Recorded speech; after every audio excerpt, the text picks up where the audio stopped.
Bulletin from Power 102 Digital. It is Thursday, the 27th of June, 2024. Good morning, Trinidad and Tobago. This is news to 6 a.m. on News Power Digital. There is an admission that the pool of available nurses locally is not sufficient to give Trinidad and Tobago an acceptable nurse-to-patient ratio. This being attributed to the pull from the U.S. and other countries showing interest in recruiting local nurses, but steps are being taken to address this situation. CEO of the Northwest Regional Health Authority, Anthony Blake, made this known during an inquiry held by the JSA Social Services and Public Administration into non-communicable diseases in Trinidad and Tobago. Nurse and recent beauty pageant contestant Sadhna Gangu was stalked and gunned down moments after she left her workplace at Princess Down District Health Facility yesterday afternoon. The 44-year-old woman was shot dead in the head at around 4 p.m. by a gunman who ambushed her as she was about to enter her vehicle parked near the health facility. She just finished her shift. Gangu, a mother of one and grandmother of two, fell to the road before she could enter her BMW car parked on Circular Road. The shooter entered a Nissan Tida, waiting nearby, and sped off along the Napari-Mamayara Road. Her co-workers at the health facility rushed to her aid, but were helpless as she died almost instantly. Police investigators said shortly after the killing, patrolling officers found what possibly was the shooter's getaway car, abandoned on Perry Young Road in Fairfield. It was impounded as investigations are continuing. The state's application to petition the Privy Council regarding an appeal court ruling delivered in favor of Auditor General Jaiwanti Ramdas last Friday will take place tomorrow. At Friday, 9 a.m. tomorrow, the court will consider whether or not it will be granting permission to Finance Minister Colin Imber and the Cabinet to take its legal fight against Ramdas to the Apex Court. On Tuesday, the appellate court delivered its full written ruling in the procedural appeal, which was brought by Ramdas regarding the appointment of an investigative team to probe the understatement of between $2.6 billion and $3.3 billion in the report of the country's 2023 public financial records.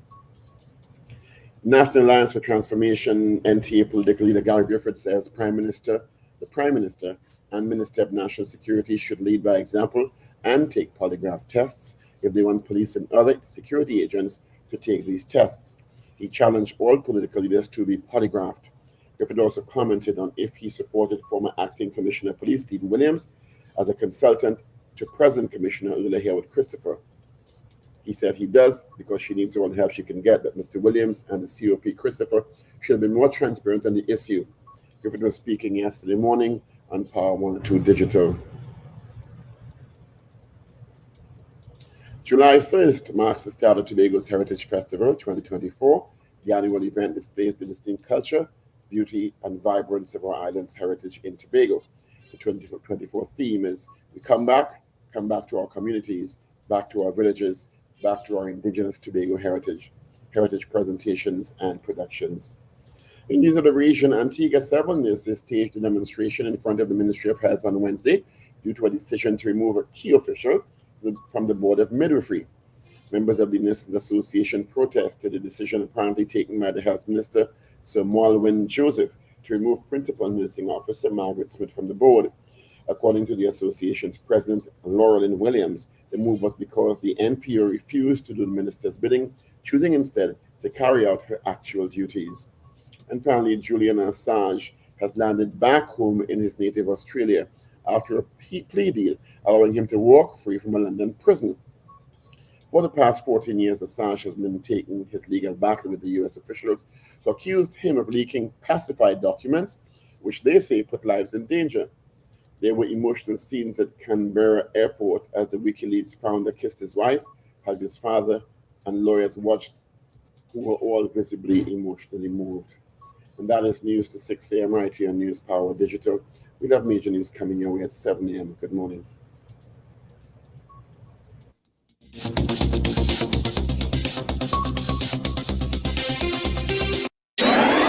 Up to date and credible.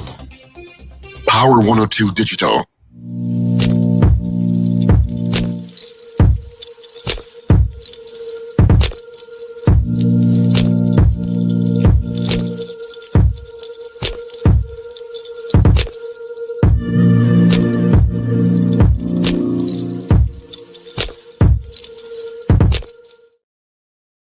after the hour of 6 o'clock on this, the 27th day. 27 days already. Wow, in July next week. Yep, in the month of June. Thank you so much for joining us on the Power Breakfast Show on Power 102 Digital. It is 27 degrees currently on both islands. And traffic-wise, I have one accident, I should say, that is westbound just after O'Mara on the Churchill Roosevelt Highway, which is beginning to build at this time. All right. Apart from that, nothing on the Solo, nothing on the south. Just a little volume at Chase Village. All right. Good morning to you, Paul. What's happening? Good morning, Steve. Good morning, everyone. Morning. It is pre-Friday. Can't wait. Yeah, I can see that again. It's been a very it's been a hectic week. Yep. And it's still going. So And it's still going. It's still going. But we give thanks. Always, our feet touched the ground this morning, and you give thanks for that. Nonetheless, we give thanks. Yeah, some didn't make it into today, so. Yeah, your mic is quite low, Paul. I don't know why. It's lower than you're supposed to be, how it usually is. Yeah. Some did not make it into today. Yeah. We heard of one yesterday in Princestown. Sad story. I don't know. I read. See, I don't know what to say anymore. I don't know what to tell you. You leave work, you go into your car, boof. Yeah. There's no words. And of course, we don't care about that again. Everybody is a target. Everybody. You still have to be aware, and you have to profile people, and it's nice to be, not have to worry about these things, and, but, when I have to go out, you think about these things. You think about the idiot driving we get. It's tiresome, and, you go to a bar to lime, maybe you're outside, person next to you, somebody looking for him, and you're an innocent one that, will get caught in the crossfire. I don't know. But anyway, we're not going to start off in a gloom this morning. Let's see who sent us hellos on YouTube and Facebook at this time. DJ Ray out in Delaware. Got Silly in Valencia. Oliver Man Warren. Morning, Ollie. Hope all is well. Slick Money Grip. Boy Badesi out in Davie. Boy, you can certainly doing some breakfast this morning. Ray out in West Palm Beach, Florida. Wendy and James out in San Juan. Doreen Pierre. Brett Hatcher. Wayne B. in Covenant, Georgia. Rena Boodoo Jennings. Mogate, it's good morning to you. CJ in New York. I actually have a friend that just landed. That came in from New York. Just landed at 6 o'clock. Bisnath Prasad, good morning to you. Michael Robinson in Yokohama, Japan. Felicia Cazone, good morning to you. Out in Maloney. Oopsie daisy. Wayne Ramsey. Joycelyn Dial Singh, Carol Guevara, Kiran Yipnow, John Cato, DL, Storm Clement, Superville, good morning to you. Hope all is well. On WhatsApp, we have we have a lot. Let's start off with from Northern England, where we have Vincent. Another one, Val says, good morning. Dan Rand, GNC Auto Security, Michael out in London. Jaron Joseph, good morning to you all. Thank you so much for giving us a WhatsApp. You too can give us a WhatsApp at 318-1021. Kirby is in my studio. What Kirby? Oh, you want the usual? Okay. Yeah. And she's the one morning show on Boom 94.1 FM. All right, so that's hellos this morning. Oh, she's a little aggressive this morning. Wait. She is? Mm-hmm. Unusually aggressive. Unusually, that's a good word. All right. Emotions, okay. Hormones. Hormones. Okay, we get it. Yeah. TMI.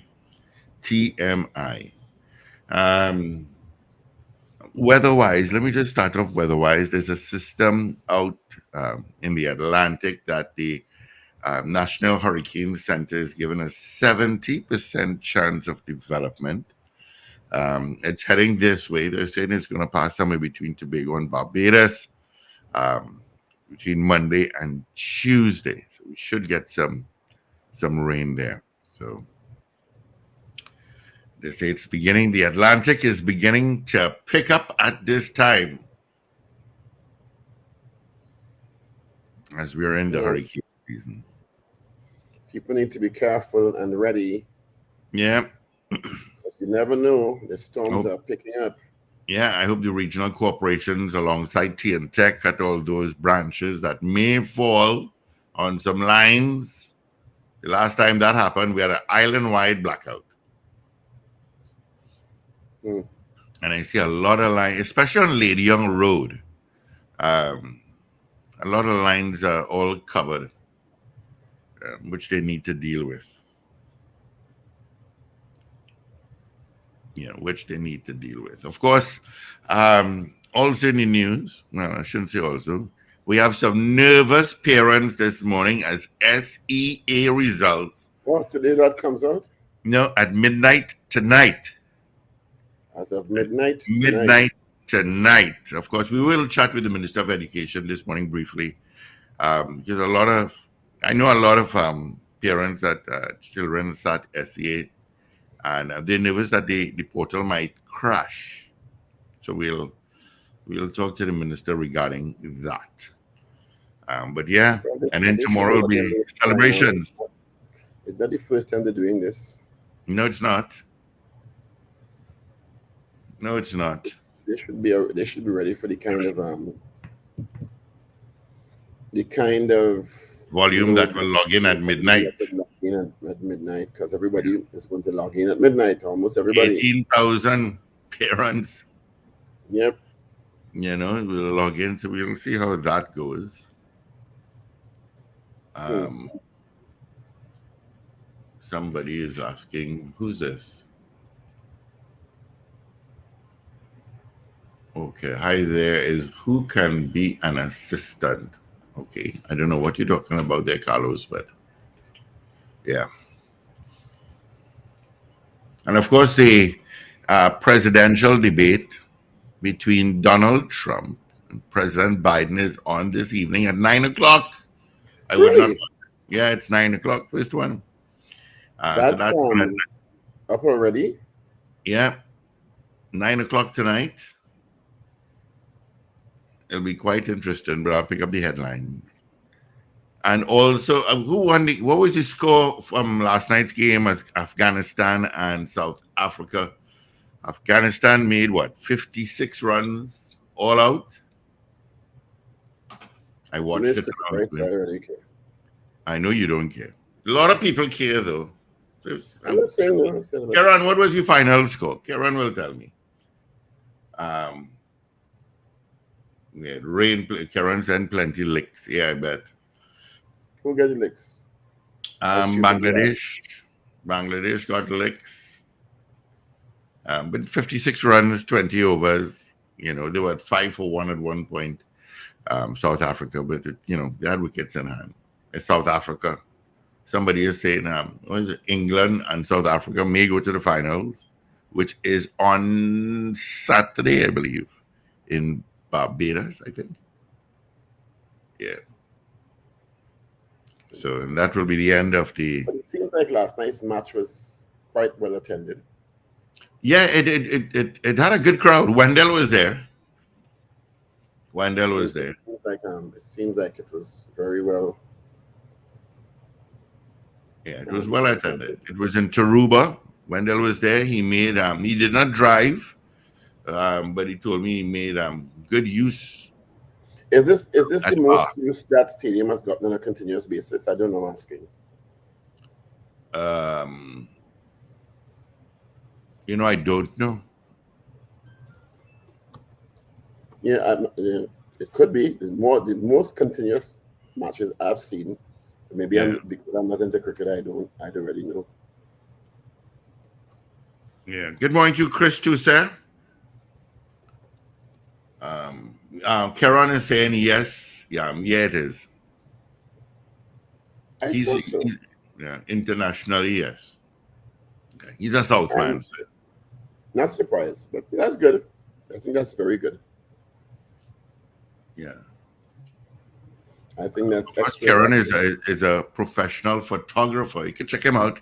KYN Photography. You can check him out on Facebook. He's very good. He takes a lot of.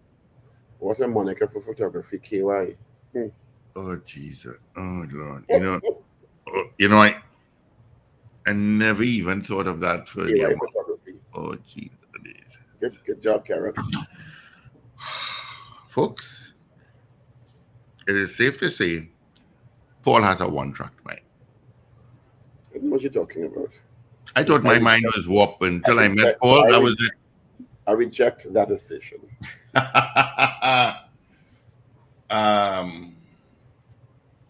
DL is saying so true about the tree branches. Yeah, they have a lot of Karen behave. Yeah, they have a lot of branches over lines that they need to cut. So hey, look, Scorpion Pepper, we haven't heard from you in a long, long time. Hope all is well. What have you been up to? Thank you, Scorpion Pepper, for logging on. Really, it's been a long time. Karen is sponsored by KY. Mm-hmm. I don't know. Do you think that? I don't know. I hate to talk about the story. Oh no! Here we go. This woman who was gunned down. Yeah, I don't know why you're so low. Mm-hmm. After 4 o'clock, Paul. She's leaving her office, and tell me if this is better. 1, 2, 3, 4, 5, 6, 7. It is. Just back it down a little bit for me. It's better now? Yeah, it is better, but just back it up. Is that better? Yeah, we'll go with that. Thank you. All right. Yeah, this mother and the grandmother, who 44 years old, was leaving her workplace in Princestown, and was stalked. And as she entered the vehicle, the perpetrator followed her to her car. Sadna Gangu. And just shot her to death, shot her in the head. She was a nurse, and she recently took part in the recently concluded Mrs. India Worldwide.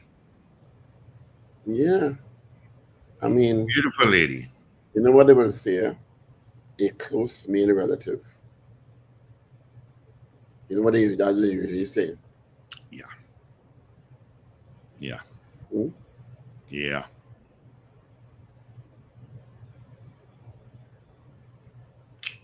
It's sad. It's sad.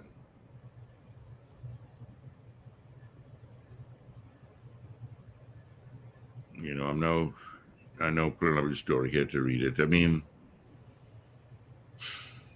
I don't know what else to say, Paul. It's weary.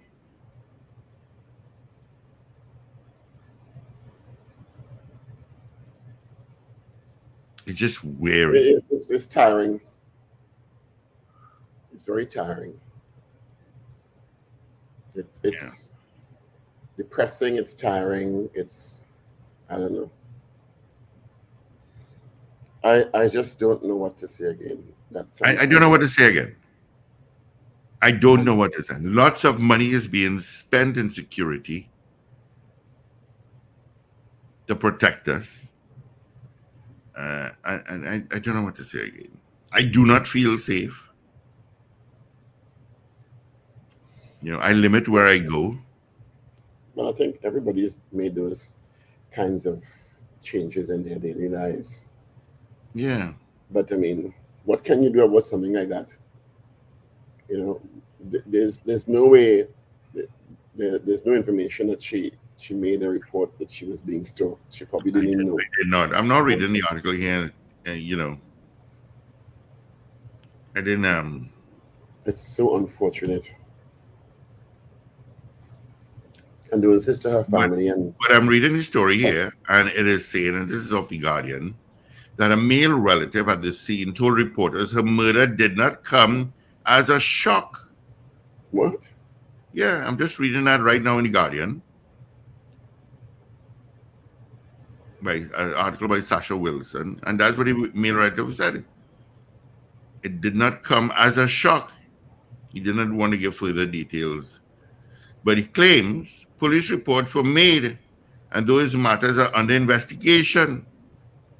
Yeah, apparently Karen said she was threatened. That's a whole new twist now.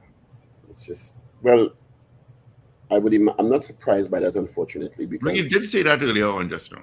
Because I mean, she was stalked. This person waited for her outside her workplace and walked up to her, I should say, when she was and trying to heading to the car and shot her. So I just don't know.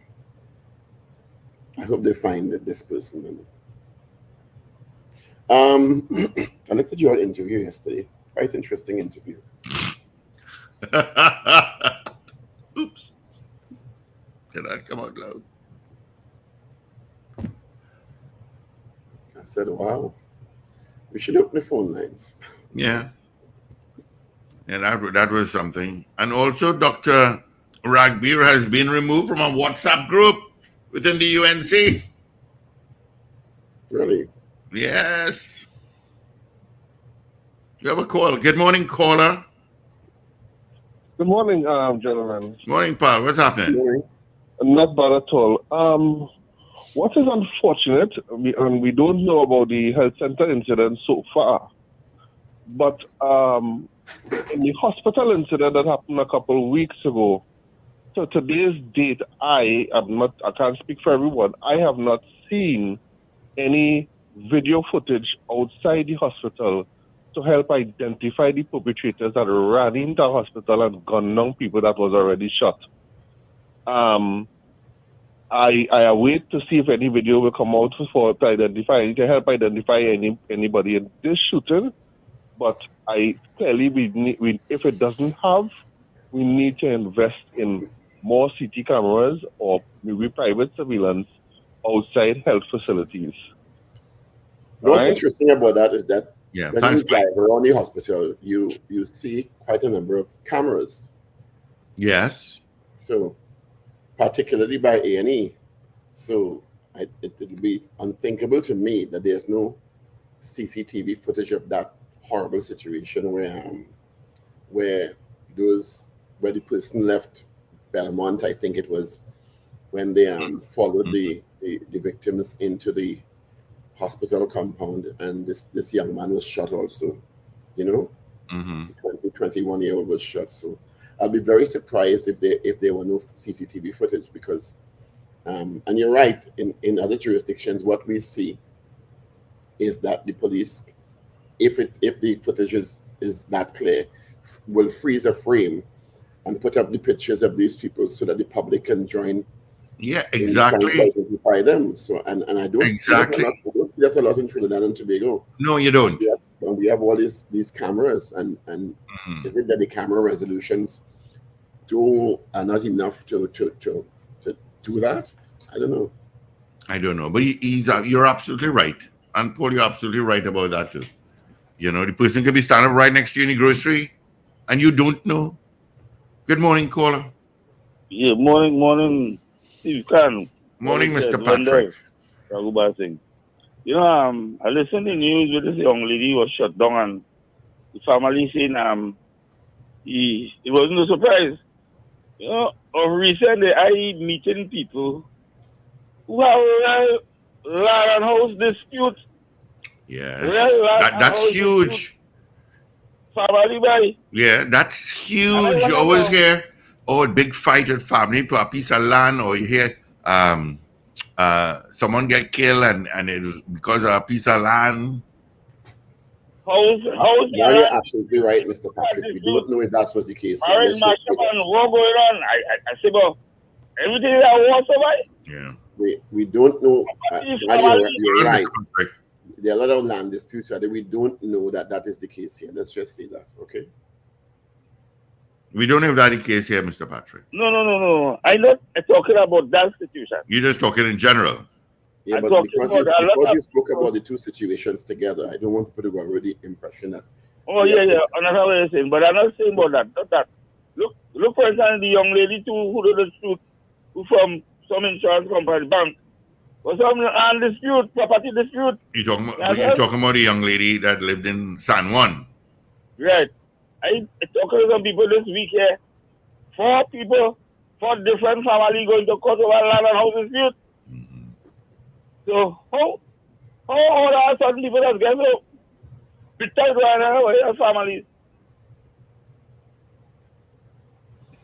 I just wonder. Yeah. All right. Thanks, Mr. Patrick. Have a There good was day. also Good morning, caller. Morning, gentlemen. How's everybody? Fine? Hey, small guy. What's happening? Good morning. How are you? I'm good.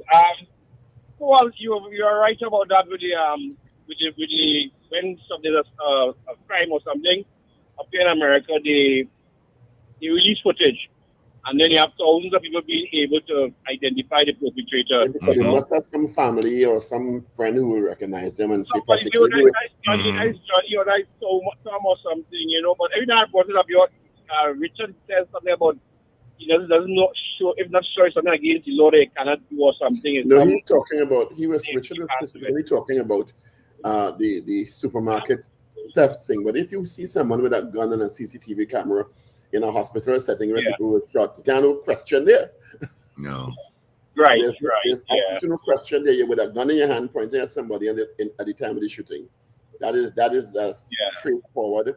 You are the perpetrator. I mean, we had to go into legal gymnastics for that. Right. Can I bring up something quick? Paul, I don't know if you read the article where Moody downgraded Trinidad credit. Did you read that? No, I didn't. No, I didn't either. Yeah, they're just in the Guardian. That is very interesting reading. Is this a recent Moody's rating? Yes. The 14th of June. Okay. And it's downgraded because of the last 4 months of how the economy is going in the last 4 months. Of course, the bottom foreign exchange. That's a problem. You only have 5 months remaining for imports, and it's downgraded from stable to positive. Stable means that it would grow. Positive means, well, look, we just look at this, what's going on. So it's an interesting article. A number of people, I think, who listen to me should look at the Guardian and spend 10 minutes today. It's very interesting. Read that article. It tells you what the future could be if gas prices don't go up, gas and oil prices don't go up. You could have a little problem in the future. Okay? All right. Thank you. All right. Thanks, big guy. Nice day. All right. Take care. Good man. Yeah, there was an accident yesterday in South also that caused quite a traffic jam. I was reading that. Yeah. An early morning accident in the northbound lane of the Solomon Hochoi Highway. Yeah, that was Tuesday morning by Chase Village Freeport. Tuesday, okay. All right. Yeah. Yeah, that was a fatal accident. I think the car flipped. Yeah. But that Solomon Hochoi Highway / Uriah Butler Highway, they really need to put up the guardrails. They really need to. They were changing them out from the cable. Was it the cable ones or there was to something else? Okay. I think the Minister of Works and Transport said they were changing them out because the maintenance of the ones that were there was extremely high. The maintenance cost, that is, was extremely high or is extremely high, and they were. I think that's the last thing I heard in that. But yes, along large stretches of the highway, there are no guardrails at all. None. And that's a highway because people drive at high speeds on that. So if anything untoward happens, unfortunately, and that's one of the most frightening potential things when you're driving. A car jump over the median and slam into you. Yeah. That is there's nothing you can do about that. At that point, you're left at the women fancy of fate. Yes, you're very right. They move from the cable to steel rails. That's the last thing I heard anyway. That they were doing where that is concerned. So the phone lines are open. Yeah. I've never heard that. Changing from cable barriers to guardrails has been sent to me via huge official at the Ministry of Works and Transport. The PS in waiting. Good morning, caller. Good morning, Hey, Ms. Sampson. gentlemen. Good morning. No one is being charged for repairing the cable, then knock down the cable and leave it for my taxpayers' money to put it back. Just plant some trees because they're going to knock down anything else you put there.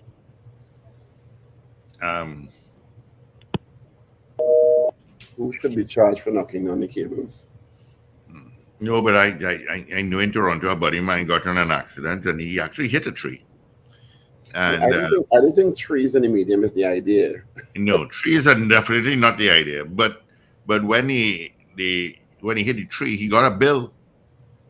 Really? Yeah, from the corporation that he had to pay for it. Let me tell you, in Germany, on some roads, the train line, the tram runs parallel to the road. There's no barrier between the tram line and the vehicular part. No barrier. Because the fine you get if you run into the train on the road in Germany is so high that nobody runs into the train. Yeah. Same thing in Toronto, Paul. And if the streetcars, the streetcars are running and they come to a stop, now the streetcars in the middle of the road, it's a high fine. When that streetcar stops, you have to stop behind it. If you're on the side, you have to stop behind it. If you do not, it's a huge fine. If you get stopped in a red light and they're coming out, that's no problem. That's not your fault. But if you're driving and the streetcar stops, you have to stop. People have to get off, to cross the road and go there. Huge fine. Huge. Lots of calls, Paul, so let's grab them. Good morning, caller. Yes, that is what I'm saying. People getting away with murder here. If people know if you bounce this, if you mash up this, you have to pay for it, take a loan and you have to pay for it. People will drive a little more careful. But you hit it, the government fixes it. You knock it down, the government fixes it. So nobody cares. Yeah. Maybe that is PS and waiting. I think that is one thing you should be looking at. Let's use if you want to put the guardrails. The guardrail comes in pieces. So let's say you get in an accident, it's your fault, you knock out 2 pieces of guardrail. The insurance company should pay for that. Good morning. Good morning. Good morning. I always felt that the cables was the worst investment we could have made in Trinidad. One of the worst investments we could have made in Trinidad and Tobago. It is basic science. If you have guardrails and they come in 10 feet and an accident happens, the vehicle only damages 10 feet. You only have to replace 10 feet, maybe 20 feet. When you have a cable and a vehicle hits that, the cable runs for 100 and 150 feet, is all 150 feet gone through.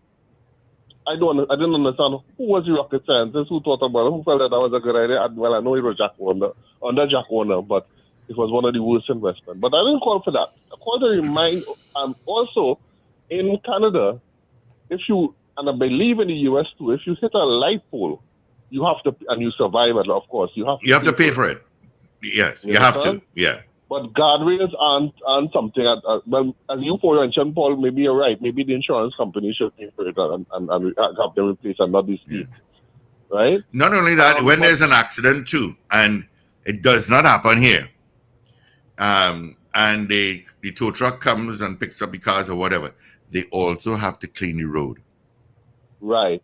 So they have to pick up the glass, bumper on the road, bumper, everything. Here, that does not happen. Remains on the road. Yeah, you're right.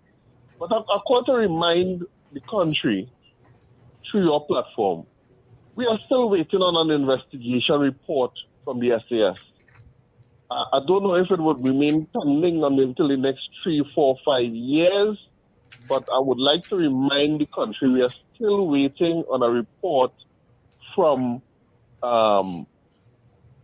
Mr. Antoine on the findings of the SAS. I hope we could get some kind of headway into a time of completion for this report. I know we are still waiting on the video footage that the GPS say they had of the shooting in Port of Spain, but I'll leave that to Ms. Digo Martins. I know she has championed that cause. I also does it, but I know Ms. Digo Martin keeps that on the front burner. All right? Mm-hmm. If Ms. Digo Martin is listening, I would like to get a number to reach out to you. All right. All right? Thank you, Paul. All right. As I have the air of the PS in waiting, you definitely need to take a look at the flyover by NP heading into Port of Spain. It has gotten worse. There are now huge trenches. You actually have to come to a complete stop to cross about 5 or 6 of them. So that creates some traffic. You know, I don't drive over that because that thing is in such a state of disrepair that I just... It is in a state of disrepair. And thousands of cars use that every day. So that flyover by NP from the B-thumb heading into Port of Spain, it needs some urgent attention. Especially when it rains, there's water that collects on the left. So, all right, let's grab these calls here. 37 minutes after the hour of a gorgeous 6 o'clock. And before you go on, let us welcome royalty to the show. Good morning, Richard Ragoobarsingh. Hi, good morning, guys. And of course, good morning to our listeners and viewers, wherever you are across the planet. Mm-hmm. South Africa ended their run of final disappointment by defeating Afghanistan to reach their first T20 Cup final. Say that again, Paul. South Africa ended their run of semi-final disappointment. They dismissed Afghanistan for 56 in 11.5 overs. They took it, Good morning, caller. Good morning, gentlemen. Who said we gentle? Good morning. Yeah, good morning, gentlemen. Good morning. I understand you all will have the Minister of Education on the program this morning. Briefly, just ask 2 questions. If you time permits, could you ask her why? Well, my son has done the program. He has his bachelor's in education. However, we saw an ad for primary school teachers in Tobago, right?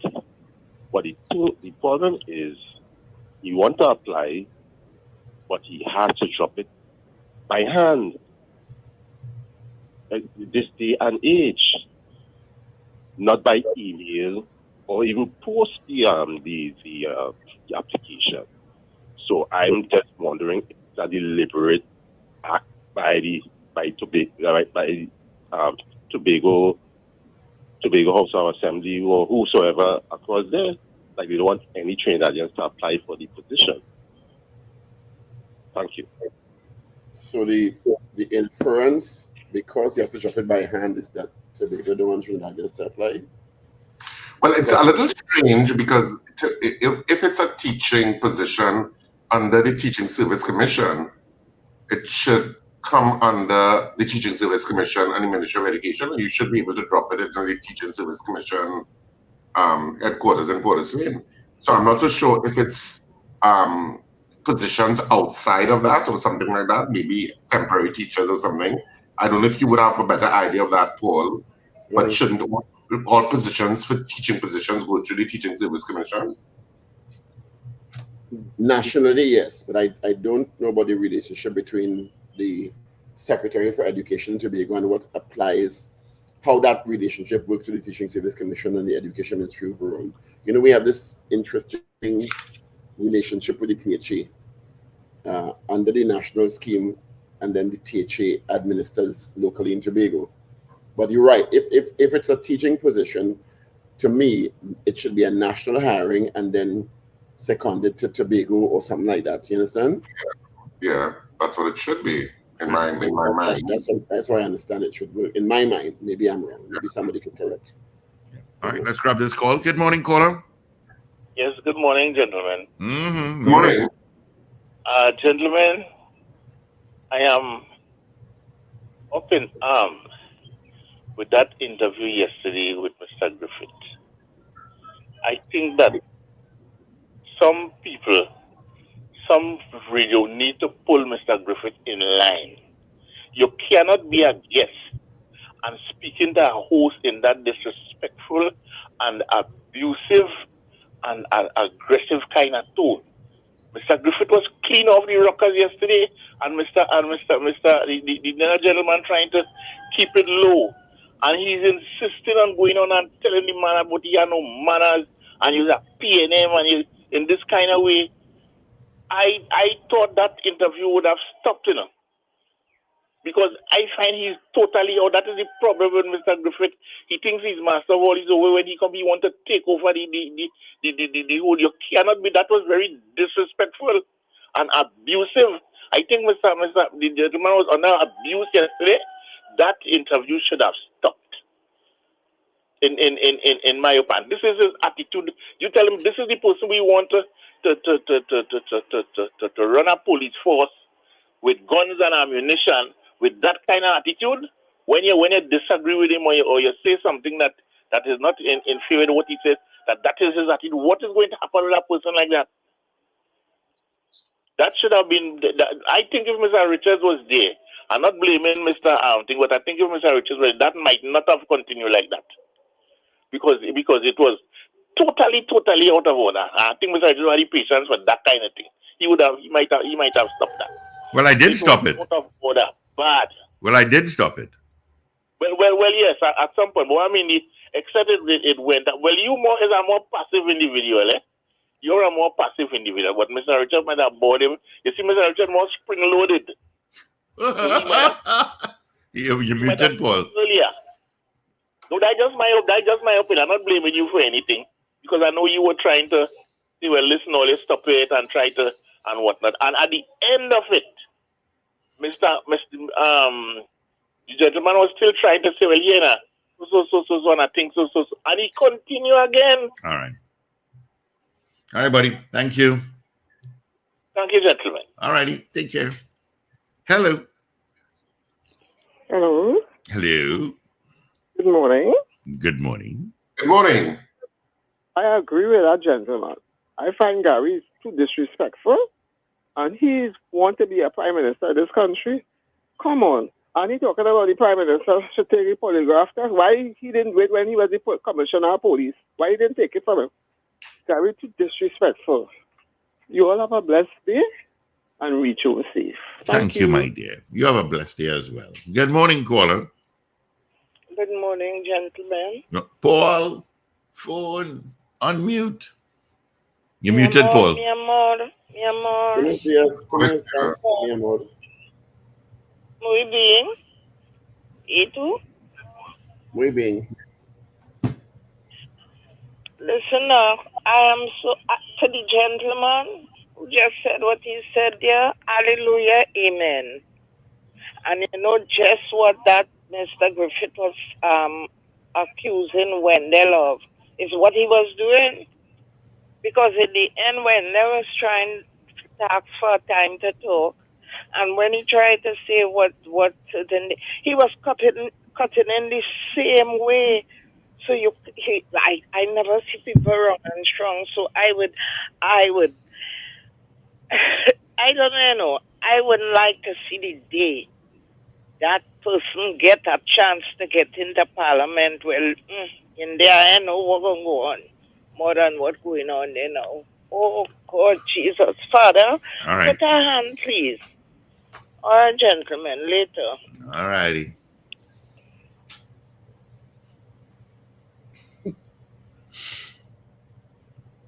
Which they have papers. Gary. No, sorry, I don't have papers today. I may have let me check and see if I have the Guardian. The Lord is my shepherd, I shall not want. That's what I have to say. All right, it's Tuesday, 27th June. Good morning, everyone. Thank you for joining us this morning. Let's go through the newspapers this morning, starting with the Daily Express. Some really sad news on the front page. Nurse shot dead is the front page. Ambushed by gunman outside Princestown Health Facility. Sadna Gangu, 44 years old.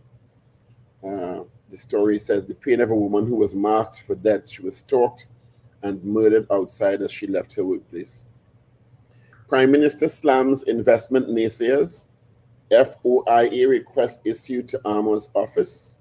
State back in court tomorrow regarding the Auditor General Jaiwanti Ramdas appeal court ruling, which of course the Minister of Finance is seeking to take to the Privy Council.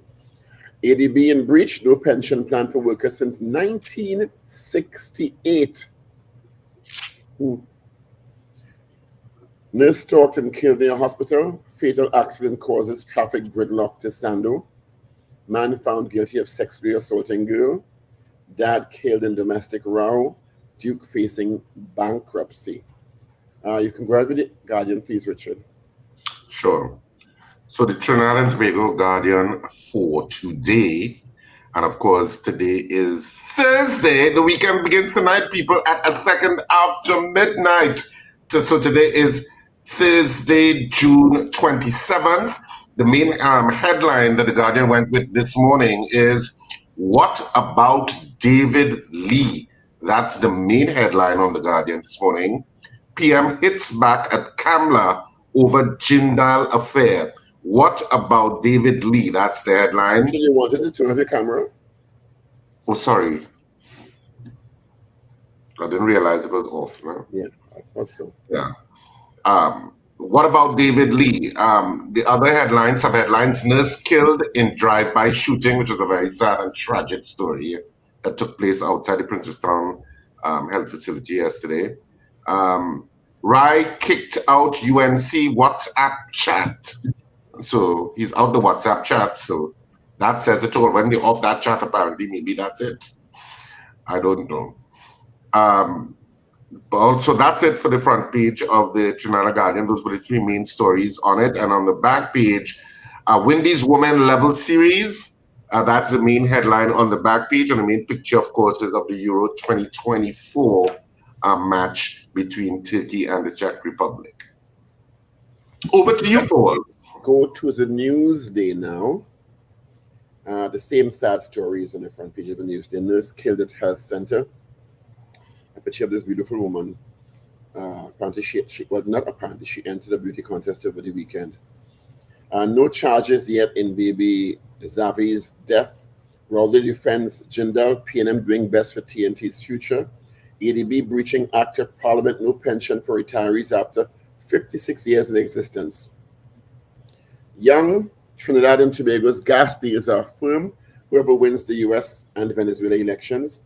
Visiting Indian investors praise PM's vision. Beetham water was fixed, but sewage still and smell still persists. Amended property tax notices being mailed out. Warner's extradition legal fees case likely to go to trial in 2025. Burnt out shell of car stolen in Aruka found in Point Fortin. So those are trending stories in your Express, Guardian, and Newsday for today, Thursday, the 27th of June, 2024. All right there, Pablo. All right, let's get the results from morning poll, where we asked you yesterday, should the PSA pay Watson Duke his pension? That was our poll yesterday. 67% said yes. So my suggestion this morning comes from a recommendation, I call it a recommendation from Gary Griffith in your interview yesterday, where he said all political leaders should be polygraphed. Do you agree? Is that a good question? You all want to do that? It's interesting. Yeah. It's a question you could put to the poll. I'm not going to put do you agree with Guy Griffith. I'm just going to put should all political leaders be polygraphed? Because if you put that before, it's going to have an effect on the poll. Not so? Or should I put that? Let me ask the question. You're asking a question and a question. Yeah. Richard, should I put as suggested by Guy Griffith? You could. Yeah. He made the suggestion. Yeah. All right, you hear the keyboard. Right. It's kind of linked to what you all would have discussed, but I think you and Wendell would have discussed on Monday about magistrates and judges and all of that. Yeah. It's kind of linked to that. So our poll question this morning, should all political leaders be polygraphed as suggested by Gary Griffith?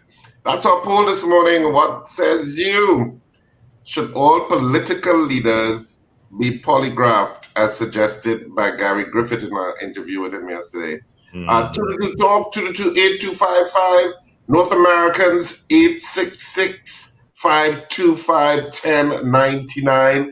People on all our streaming platforms. Of course, you can send your votes via the messaging portals or comment section on those platforms. And those of you watching us on television, on cable, on METV, in Trinidad and up the Caribbean, you can also WhatsApp us at 868-318-1021.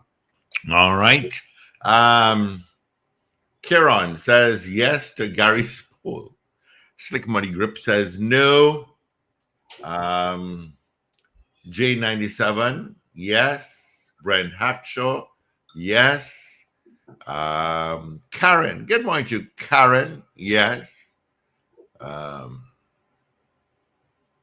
Let's see. All right. Let's see. Brand Josie Richardson says yes. Miss Ingrid out in Tucson, Arizona says yes. Scorpion Pepper, yes. But I have no problem being polygraphed. So for those suggesting it's all politicians or legislators, I have no problem at all. All right. Lennox McKnight, yes. Tana Barrott, yes. Lennon Roberts, yes. Should what positions I like? If what? Sorry. Wanted to ask me what positions you don't like.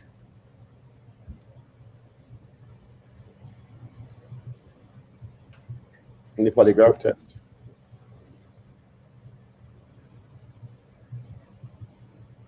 What? Too much?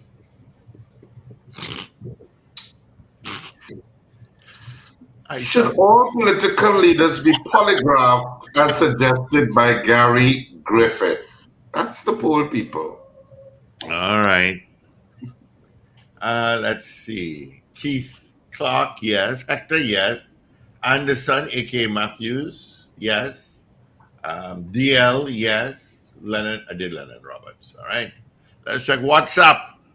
Nothing on WhatsApp as yet. So should all political leaders be polygraphed as suggested by Gary Griffith in the interview that we had with him yesterday? That's our poll this morning. What do you think, listeners and viewers across the planet? 222-TALK, 222-8255. North Americans, absolutely toll-free at 866-525-1099. People in other parts of the planet, you have to include the code 1-868-222-TALK, 222-TALK, 222-8255. Of course, you can WhatsApp us at 1-868-318-1021 if you're outside of Trinidad and Tobago. Of course, if you're here, it's just 318-1021. And of course, you can send your votes via the comment section on various streaming platforms. All right. Terrence Brown says no. Ron M says yes. Michael Robinson in Yokohama, Japan says yes. J97, no. What says you, caller? Just because it's come from he, hell no. All right. Thank you. Good morning. Good morning, caller. Hey, good morning. Morning. Hello? Hello. Yes, morning. Yes or no? What's your vote? Morning, yes. Yes. Thank you. Yes. All righty. Thank you so much. Should all political leaders be polygraphed as suggested by Gary Griffith? All right. Faria Hayatali, yes. Jennifer Leacock. Morning, Jennifer. Yes. Mrs. R. I don't know what Mrs. R said. Emmanuel in Fort Lauderdale, yes. And judges also. Okay. Julia S. Batiste, yes. Jared Garcia, yes. Wayne B., no. Morning, Mrs. R. Good morning, caller. Caller, good morning. Good morning. One question to ask the Minister of Education. Last year, the portal they had for 10,000 students, just an average figure to log in to get the results crash. Ask if they put anything in place. Well, that is why I'm putting it on, because I remember last year it crashed. Right. Next thing too, Trinidad and Tobago is a social media news. We only act on when something meets social media news. So things like those, the NP flyover, they knew about all that flooding on top there, and it's separating. And it's only when you all talk about it, then action will happen. Yeah, it's been like that for a while. Yes, and look how long. I know for sure they got reports that something is happening up there, because that is a major access into Port of Spain. It is. A major access. Especially when you come off the Beetham and you make that right bend. You don't expect to come to a complete stop. Yeah, they have. I saw a couple accidents within the last month. And the next thing is that those barriers and those cable and those things they had. Rohanson made a statement. I'm looking for it right now. Some years ago, that the people who caused those accidents and mash them up will pay, but nothing ever come out of that. Best thing to do is either plant trees or use all those old tires and decorate them and put them as a barrier. That's a cheap. Thanks, buddy. Need to get back to my poll. Thank you. All right. We have 2.5 minutes again. Should all political leaders be polygraphed, as suggested by Gary Griffith? All right. CJ New York, yes. Marcia Rock, morning, Marcia. No. Jean Clark, no. Marilyn Ramkisoon, yes. Riri in West Palm Beach, Florida, yes. Yeah. Right. Thank you, Paul.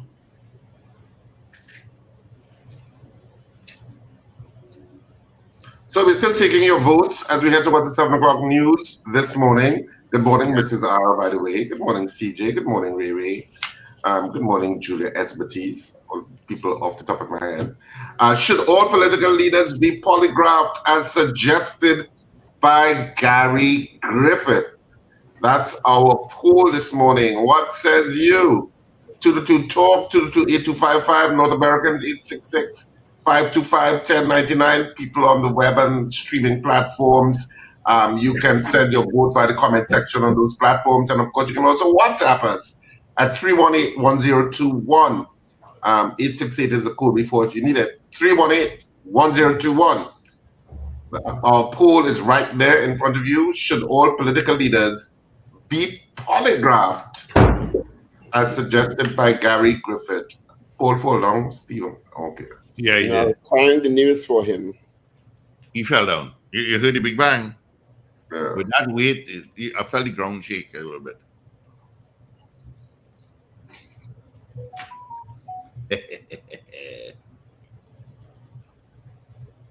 Wow. Steve, I restrained myself. Yeah, you know that, right? I know. Okay. What are the votes, Steve? Hold on. Give me a newscast here with sound bites galore, like you're not even reading today. Oh, holy cow. So much.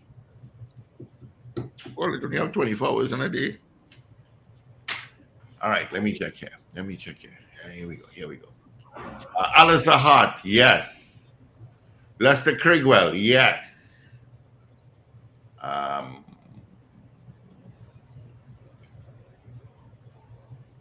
Beauty Culture, yes. Diane, yes.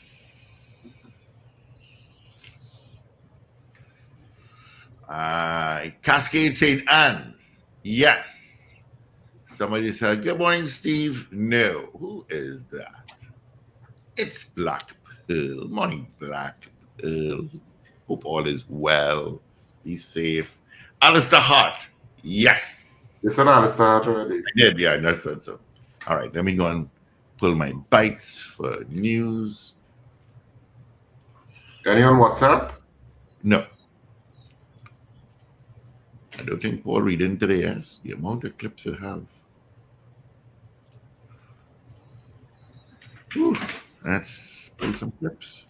Good morning, Dennis James. Good job on the newscast. Give the results there, Rich, while I do this. Give the results. We do the results now. I'm sorry. Give the poll. But you're confused with it. Yeah. Should all political leaders be polygraphed, as suggested by Gary Griffith? Of course, you can continue to vote during the news, and we'll give you the final result after news has concluded. We'll give you the final results of the poll. But the poll is, as you can see on your screen, if you're watching us, if you're listening, it's should all political leaders be polygraphed, as suggested by Gary Griffith? That's our poll this morning. Mm-hmm. Steve, work. Yeah, a walk-in, a walk-in. Right. Okay. All right. Well, let's get into our 7 o'clock major news right now on this, the 27th day of June. This is your news bulletin from Power 102 Digital. It is 7:01. Today is Thursday, the 27th of June, 2024. Good morning, Trinidad and Tobago. This is news, major news to the hour, and brought to you from our newsroom. First, the headlines. A nurse has gunned down after leaving work in Princestown. Efforts are being made to retain local nurses. The Agricultural Development Bank is to set up a pension scheme. In Antigua, nurses protest the removal of key officials from the midwifery board. And Julian Assange lands in Australia a free man. We have details coming up next.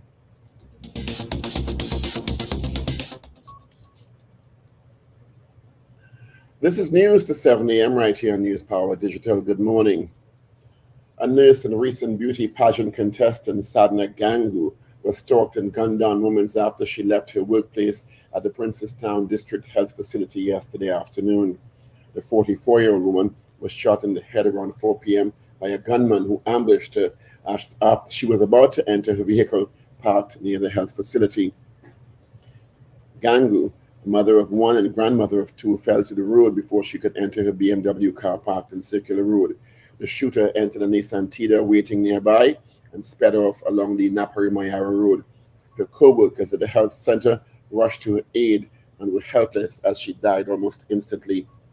Police investigators said shortly after the killing, patrolling officers found what possibly was the shooter's getaway car abandoned on Perry Young Road in Fairfield. It was impounded and taken to the Special Evidence Recovery Unit in Komodo for a forensic examination. Just Sunday, Gangu was a delegate for Princestown in the Miss India Worldwide competition at the Southern Academy for the Performing Arts. Investigations are continuing. The state's application to petition the Privy Council regarding an appeal court ruling delivered in favor of Auditor General Jaiwanti Ramdas last Friday will take place tomorrow. At Friday 9 a.m., the court will consider whether it will be granting permission to Finance Minister Colin Imber and the Cabinet to take its legal fight against Ramdas to the Apex Court. On Tuesday, the appeal court delivered its full written ruling in the procedural appeal that was brought by Ramdas regarding the appointment of an investigative team to probe an understatement of between 2.6 billion and 3.379 billion in a report on the country's 2023 public financial record. Last Friday, a 3-judge panel at the Court of Appeal comprising Justices Mark Mohammed, Peter Rajkumar, and James Aboud ruled unanimously in Ramdas's favor, granting her leave to pursue a judicial review claim against setting up the investigative team. There is an admission that the pool of available nurses locally is not sufficient to give Trinidad and Tobago an acceptable level of nurse-to-patient ratio, which varies between regional health authorities. This was attributed to the pull from the U.S. and other countries showing interest in recruiting local nurses. However, steps are being taken to address this situation. CEO of the Northwest Regional Health Authority, Anthony Blake, made this known during an inquiry held by the Joint Select Committee on Social Services and Public Administration yesterday, Wednesday. The JSC inquired into Trinidad and Tobago's response to the prevalence of non-communicable diseases, NCDs. Specific focus was placed on diabetes, cardiological diseases, and cancer. Some of the measures being taken include working with the Ministry of Health and the International Desk in the Ministry of Foreign Affairs for the recruitment of foreign nurses and focusing more on education and training of local nurses. We're also looking at our retention strategies for local nurses. We're currently doing a permanency exercise at the Northwest Regional Health Authority. We also, with the coming of the central block, we have approximately 100 nurses on full-time specialist training now. So we're investing in the training and education of our nurses, also helping to fix that issue of retention. Emphasis is also being placed on addressing challenges relating to equipment in the public healthcare system in areas such as maintenance and the availability of spare parts by manufacturers. When you get a piece of equipment in the public service, the manufacturer will say to you, the running hours for this piece of equipment supposed to run 6 hours for the day maximum. But because of the patient load on a CT machine, on a dialysis machine, other types of machine, you may find that one piece of machine, example like a CT, being on for 24 hours in the public healthcare system. So the ability to plan maintenance from the engineering staff based on the need from the public is much more difficult. The Agricultural Development Bank of Trinidad and Tobago is considering setting up a pension scheme. This revealed that the ADB's past management thought the move would have been too expensive. However, the new management of the ADB is putting things in place on this matter, which was relayed to the board. The Auditor General's office has given advice for the scheme to be established. These points made public by Corporate Manager of Finance and Administration at the ADB, Gleason Garraway, while speaking at an inquiry into the audited financial statements of the institution for financial years 2014 to 2018 at a meeting of the Public Accounts Committee. Past management would have seen that it was too expensive, but the present management, we are exploring the different avenues to have a pension scheme established, especially seeing that year upon year we have had audits, and throughout the different audits, we have always been advised by the Auditor General's Department that a pension scheme, as per the Act, has to be established. So I would say, in terms of it's a change in mindset through the new management that is present within ADB. Chairman of the PSC, however, Dave Tanku, said the scheme is a requirement of the law and the Act of Parliament, and claimed he's concerned the pension scheme has been ignored for too long. The issue was not just that it was too expensive, it was a mandate of the Act of Parliament. So it was a requirement in law that the pension scheme be put in place. It is therefore of some concern to myself that the Act has been ignored.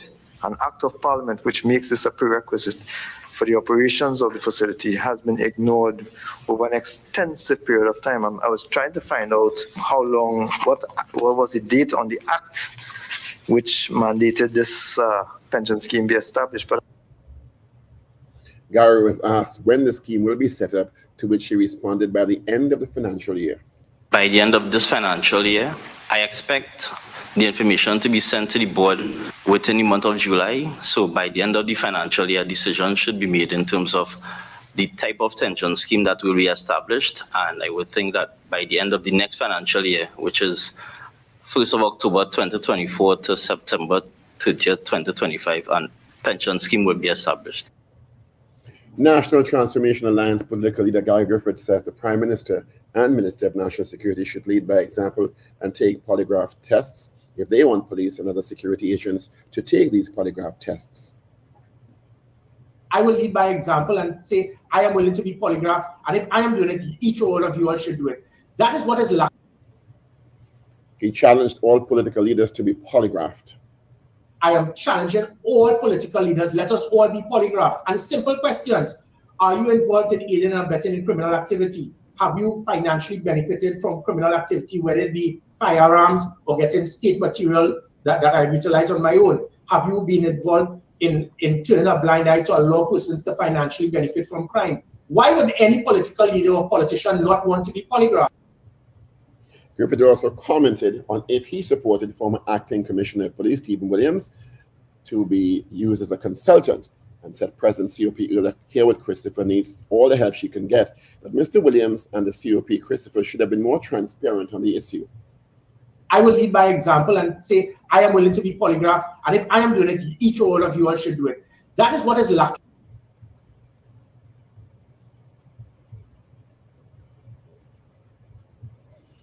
Prime Minister Dr. Keith Rowley praised the U.S. government for the U.S. Surgeon General Dr. Vivek Murthy's statement declaring gun violence in the U.S. a public health crisis. Dr. Rowley added through his Facebook page yesterday, quote, when TNT took this position and sponsored an international symposium where this was a major theme, the useless wasters of the UNC attempted to denigrate the country over the realization and had nothing but negatives to offer. The Prime Minister added, we are happy that the U.S. government has come to this conclusion in their country, since this augurs well for them seeing more of our problems on this crisis and continue to work together as we devise and strengthen our responses. The impact of programs available by the state for young people is having a meaningful effect on national development. This is one of the guides used to judge the effectiveness of the programs, according to Permanent Secretary in the Ministry of Youth Development and National Service, Narayan Charan. He said training is being done focusing on creating entrepreneurs or making persons become employable. These findings were revealed during an examination into the Ministry of Youth Development and National Service and current transfers and subsidies, development programs, consolidated funds, and infrastructure development fund for the financial year 2024. A lot of our programs try to engender in the individual not only the theoretical knowledge and the technical skills, but what is the impact that they are going to have. So although it may not be a specific training idea in the program, it is there. So it's indirectly there, and in some of the programs, especially the agricultural programs, it is directly there because climate change impacts the output from your agricultural programs as well as what you can plant and what you can reap. You're listening to Major News to 7 a.m. on News Power Digital. In news of the region, Antigua, several nurses staged a demonstration in front of the Ministry of Health yesterday, Wednesday, due to a decision to remove a key official from the Board of Midwifery. Members of the Nurses Association protested the decision, apparently taken by Health Minister Sir Malwyn Joseph, to remove Principal Nursing Officer Margaret Smith from the board.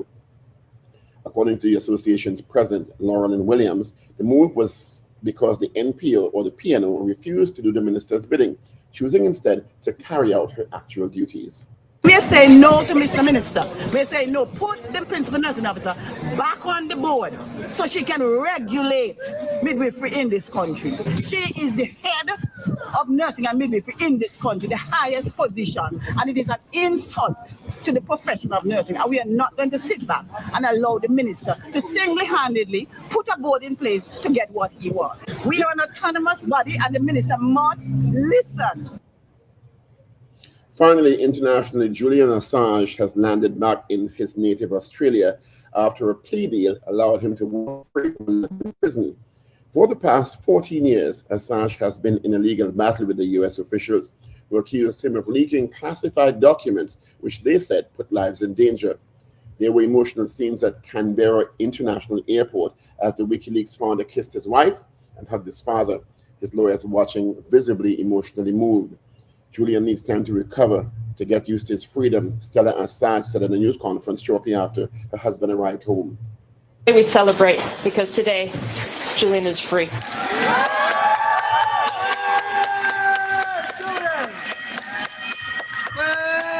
Julian wanted me to sincerely thank everyone. He wanted to be here. But you have to understand what he's been through. He needs time. He needs to recuperate. And this is a process. To end our 7 a.m. major news, here are the headlines once again. A nurse has gunned down after leaving a workplace in Princestown. Efforts are being made to retain local nurses. The Agriculture Development Bank is to set up a pension scheme. And Julian Assange lands in Australia, a free man after 14 years. That is Major News to 7 a.m. right here on News Power Digital. We'll have headlines coming up at 8 a.m. with Major News again at 12 noon. Up to date and credible. Power 102 Digital. All right. Thank you, Paul, for our Major News. You can join Paul again. Come at 8 o'clock for our news brief. It's hot already. It's 29 degrees on both islands. The Met Office is saying mostly sunny and hazy conditions, interrupted by a few partly cloudy intervals and isolated showers. There is a 30%, which is low, chance of isolated heavy shower favoring western parts of Trinidad during the afternoon. All right, so there you go. A mild to moderate concentration of Sahara dust is present in the atmosphere. Maximum forecast temperature for today, 33 at Piarco, 32 at Crown Point. Traffic-wise, yeah, leaving Grandi to Valencia bypass, you got traffic. Apart from that, usual spots. Diego Martin coming out, lighter than usual though. And you pick up traffic lighter than usual again if you're near Raya Butler Highway, just before Caroni is where you're going to pick up your traffic this morning. Solo is pretty clear until after Freeport. And of course, leaving Sando has got some volume. Sando is not too bad at this time. Quite light. Okay. All right. So there you go. Let's see if we have any more votes for our morning poll. I did that. Tone Luke says yes. Right, let's check WhatsApp. Oh, got some. Oliver says no. Roger Stewing from Curep says yes. Anne-Marie says yes. New Hampshire says yes. All right, that's some votes on WhatsApp. Thank you so much. All right, so let's get the results there, Richie Rich. All right, so we have 43 people voting on the poll this morning. And of the 43 people voting on the poll, 34 of you said yes. You do believe that all political leaders should be polygraphed, as Gary Griffith suggested yesterday. So 34 of you said yes, and 9 of you said no, making up a total of 43 people voting in the allotted time. Of course, you can continue to vote on this poll throughout the day and through our programming, and we'll give you the final result tomorrow morning, which will be Friday, because today is Thursday and the weekend is here. So you have 43 people voting, 34 said yes, 9 people said no. So the vast majority of our listeners, viewers, or people engaging with us, as however you want to phrase it, the vast majority are in support of political leaders being polygraphed.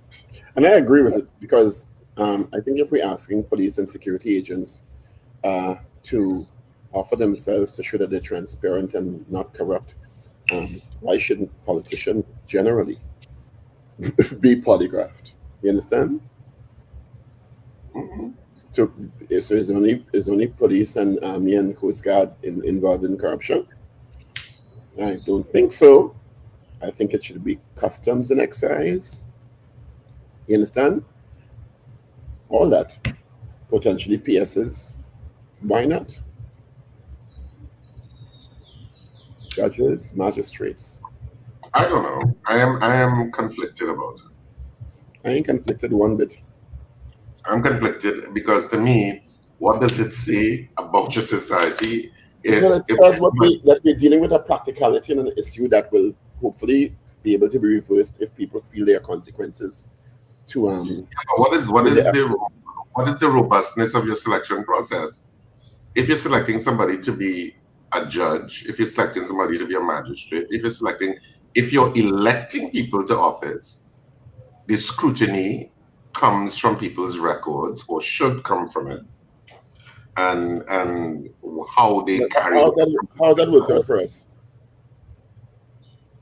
Yeah, sometimes. Well, the election process is a process, first of all, that's engaged in by roughly 60% of the population at maximum, but that 60% chooses for the 100%, basically.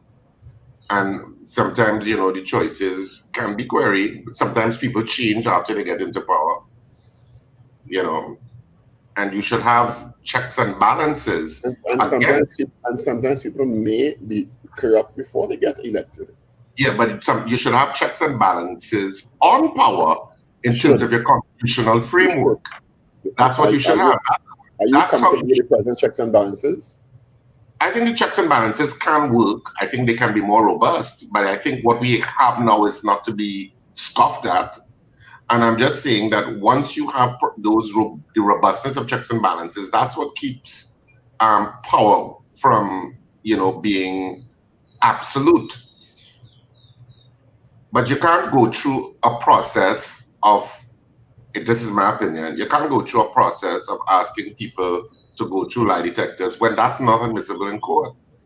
It's going to give rise to all manner of constitutional of cases for people saying I was wrongfully done in X on Y and Z.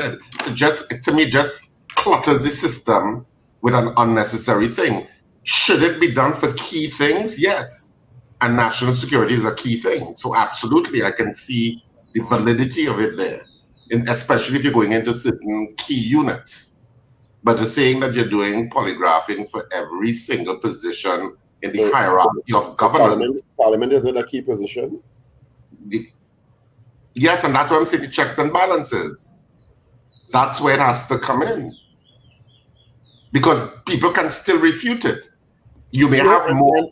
And some will say that they will quote scientific surveys that said because of so many variables, it could be questioned. I guess that's why it's still not admissible in court. Is it admissible in court in the US and the UK? I'm asking. Not as far as I'm aware, no. Yeah, because there's so many variables that come into play to say yes or no, you passed or you failed or you were borderline or it's inconclusive, because all the readings there. So that's because it's inherently not perfect. You can use it in certain circumstances. Why is the imperfect system used with police and security agents and not applicable to politicians? Because I'm being devil's advocate here. Because national security infrastructure is something where people in those positions in certain units have incredible power in terms of how they deal with the citizens. Politicians don't? Yeah, but politicians can be held in check by other politicians. And that's why you have privilege in parliament, that you can raise issues. And it can be ventilated. We have a police committee. Can be ventilated in public. And national security infrastructure is by its very nature secret. I don't know how come you are not seeing the difference. Like you want to cuff me down? It's by its very nature secret. So no, I'm just saying. So it's a different beast. So I can understand in specific units. And they're the ones who are directly interfacing with citizens. It's not being used to throw, it's being used to vet. Yes. And I'm just saying, and I'm not, as far as I know, you had to go through that anyway, even as a recruit. But I don't know how much the legislation changes that. I think also what Mr. Griffith said when he was there is that it was used to, you can't use it to fire people or throw them out, but certainly for eligibility for some units, or if you are on a special operation that is extremely sensitive. I think he cited this teacher situation with the Venezuelan nationals coming in, so. Because if it is, you recognize that it's not admissible in court. You're already hampered. You're already hampered by a lot. You're already hampered. So saying that everybody does it, going to be well, you're already hampered. What is going to be your result? If you tell somebody, oh, I can't get that, because even police officers can challenge it now legally, at which they have telegraphed that they're going to. So we'll see how it all plays out. But to me, in terms of key positions, there should be a vetting process akin to. I'm in favor to a certain degree, like what the Americans do, where you have a bicameral, basically kind of legislative oversight. But it's not bicameral actually; it's basically the Senate. In certain key positions, they vet you, but it's people from both sides. The Senate judiciary committees, and they vet and they scrutinize your background, and it's public. And it's very public. And you have to answer questions before you get the position. So it's a grueling process. Yeah, I think that has more value than a polygraphing system. Yeah. That is recognized. I agree. And it's because it's so transparent and so public and so across the aisle that it's almost it's a really strong vetting process. But remember, they have a huge Congress, Yeah. So the the potential connections between people are less likely. You understand? True. So, yeah. The system works, and same with the UK, because the parliament is so large and so varied from different backgrounds, different places, that those systems work so well. Like what we were talking about regarding the lower house in Trinidad and Tobago, and why it works in the UK and the US with backbenchers, and backbenchers can also be, even if you're from a party, you understand, challenged without being victimized because the numbers are so large. Yes. You know, you have protection in numbers. So you can, even if you're part of the Republican or the Democratic Party in the US, or Labour or Conservative in the UK, even if you are not, you're a backbencher and you disagree with something the government is championing, you can say so with a less likelihood of being victimized. You understand? But because ours is so small and so connected, from the time you step out of line, you're in the spotlight, you know, and you're out of the WhatsApp group. Open the phone lines earlier. The administrator was so finally able to flex their muscles. They said, "Oh, you know how long I want to throw somebody on this WhatsApp group." Finally, finally, I have the power. Yes, Rai has left the group. Oh my God! But isn't he supposed to go before a tribunal of sorts of 12 or 15 people or something like that? I read yesterday. Yeah, I have no. To give account for his actions, not so? Yes. So if that happened, yet how do you get through the group already? Repeated call because the administrator said. They will say a WhatsApp group is not a formal organ of the party. That's what they probably will say. But that is an aside. Yeah. Okay, I'm not getting my guest online, so we'll grab a couple of calls by the time. I'll keep trying, of course. Good morning. Yes, good morning. Hello. I'm trying to. There's a lady you all was supposed to have an interview with. I was looking forward to that. She was in another country, and she was supposed to reschedule.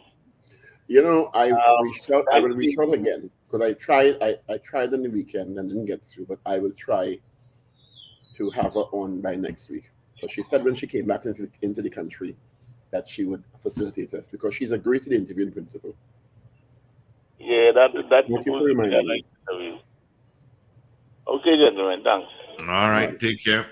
222-8255, toll free North Americans, 866-525-1099. All right, numbers directly into our studio.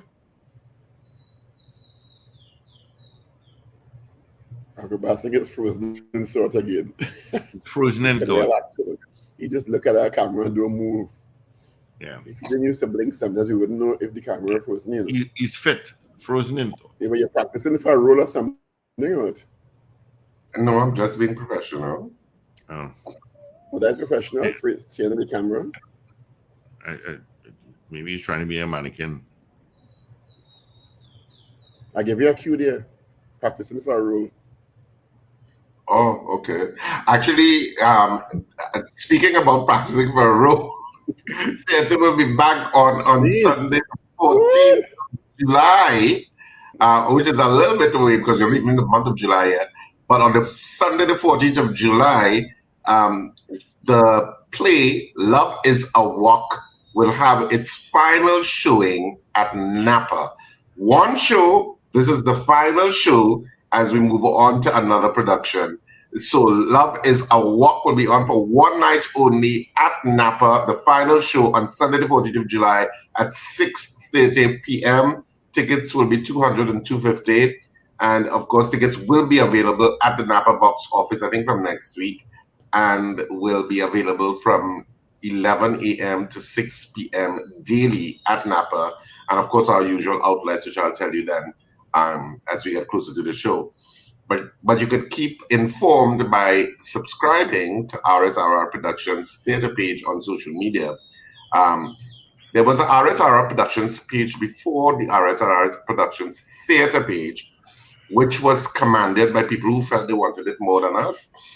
So if you're getting any ridiculous postings from that page, it's not us. But you should know that by now anyway, if you're still getting stuff from that page, that it's not us. That was taken over almost a year now. So the page that you go to is RSRR Productions Theatre. That's where our page. And of course, the Meta is such a behemoth, it's difficult for them to deal with the issue of that page that was commanded. It's ridiculous. The customer service and being able to deal with that is terrible. Terrible. They're going to get things done. Yeah, it's terrible. Mm-hmm. All right, we have a call. Good morning. Yes, good morning to the breakfast crew. Good morning, Anthony. Hi. I want to find out, in light of all the so-called crime and what's taking place in the country, how difficult it is to amend the laws that will hold people more accountable. How difficult is that process? This is my question. Have a great day, guys. Well, it depends on if the law is a simple or special majority law. And many of the laws that are proffered to be in recent times in advancement of holding people more accountable requires special majority, which in some cases, not all, the government has not been able to get. Ragoobarsingh, when you move from, it's something just occurred to me, when you move from venue to venue, is how do you feel as an actor? Like Central Bank is so intimate, the stage is smaller, Napa is such a large stage. How do you navigate those things? Well, each stage has its own, each theater has its own particular, how should I say, ambience for an actor. So you have to know what the ambience is like, because for some theaters you have to project more. For lay people, you have to speak a little bit more loudly because of the acoustics in the theater. Some you don't as much. So all of those things are taken into consideration. So actors will always walk a space and run scenes in whatever space you go in to get acclimatized to what you need to do a little differently. Of course, the space, the set also changes ever so slightly in how it's laid out, depending on the space. You also need to relearn the set in terms of where, how much more pieces you have to take to get to a particular point. Because some stages, like Napa, for example, is a large stage. So you'll have to walk more to get to whatever point you want to in a scene that you usually have taken 3 steps, now you have to take 7. So you have to manage that as an actor for it to make, to look different. But I mean, each piece you try to be as professional as possible in what you do. And you try to give people the best product as possible in terms of the craft you're practicing. Central Bank is also, and each theater comes with its own audience in a kind of way too. There's some people that will go to any theater, but there's some people that will only go to some theaters. So there's some people who will come Central Bank, they'll only go Naprima Bowl, they'll only go Sapa, they'll only go Queen's Hall. You have those, and then you have those that will switch back and forth and go wherever you are to watch a show. But yeah, but each space has its own dynamic, even how backstage is, each space has its own dynamic. So some are you're a little bit more fond of as actors.